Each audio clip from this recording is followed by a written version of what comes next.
what we have as an announcement for everybody that's in the drifting communities in and around Oklahoma. It's going to be an absolutely massive step for us at Suicide to bring you all even more opportunities. This isn't the only thing we have in the works right now, but this is probably the biggest thing and the thing that's closest to being done. We want to give a shout out to our sponsors, of course, because without them, some of this stuff wouldn't be able to happen. The two big sponsors we have right now, starting off with Stage Wheels.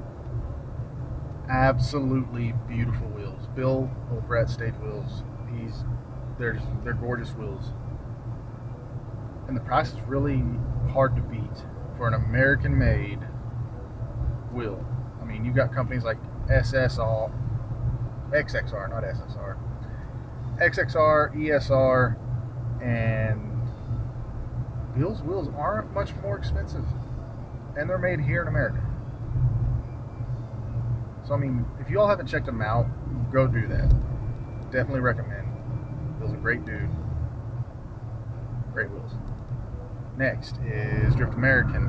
This applies more so for me and Tabor, since we do drive new edges. Devin's still working on getting his 240 done. I think he's almost done with it, actually. Might be able to make the next Cam's event. And then Jet's got his 240. You all have already seen his car.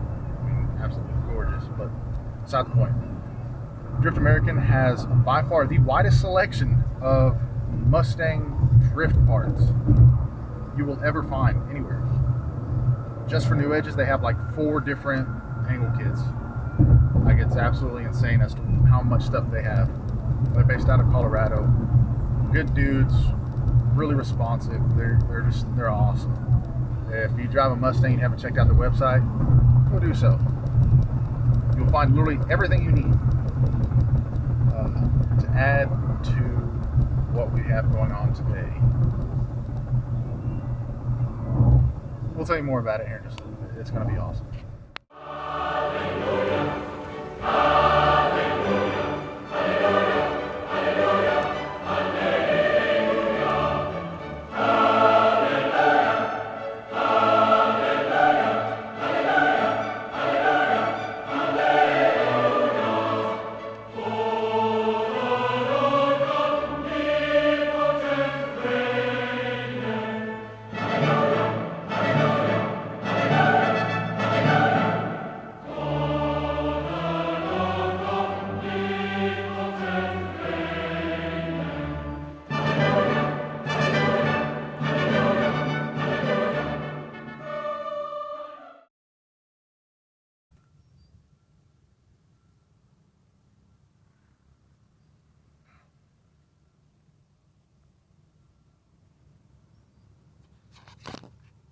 Surprise, surprise, surprise.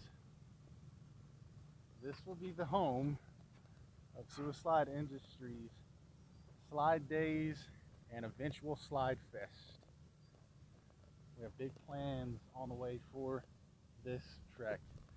Info about the track: it's owned by a man by the name of Alf Gebhard. German man who used to actually race for BMW since the 60s. He has an insane collection up at his main building, which is that direction, including a 190 SL, I believe, 180 SL, 190 SL Mercedes-Benz, a 2002 BMW Turbo, an Alpha 4C, a Rat Rod Ford T-Bucket, a couple other cars, including a Maserati, I'm not sure, I've never seen it before. With his prized possession, his M1 race car. Most beautiful car I think I've ever seen in my life. We have a lot of work we have to do before we get it ready, but we'll update you guys as we go. We're looking to kind of have a mid-season launch for this place. We'll be up here probably every weekend working on getting it cleaned up, ready to go. And hopefully by next year, we'll have a large pad that kind of cuts across the center and takes up a whole section connecting to the existing track, probably over there behind all of those international scouts. But we're gonna come up here with our cars. We're gonna work on getting a track set up, see as to actually how it feels on top of getting it cleaned up, so you know it's not as bad on us. But we'll give you all a more in-depth walk around tour once we actually come up here to get it cleaned up and get everything going. But we have been extremely excited. We've been waiting for, I think I called them like 3 weeks ago, and I've had this in the works for about 3 weeks now. So yeah, we've been biting our tongues to not tell anybody, but now we're here, and yeah, so talk more about it here in a little bit.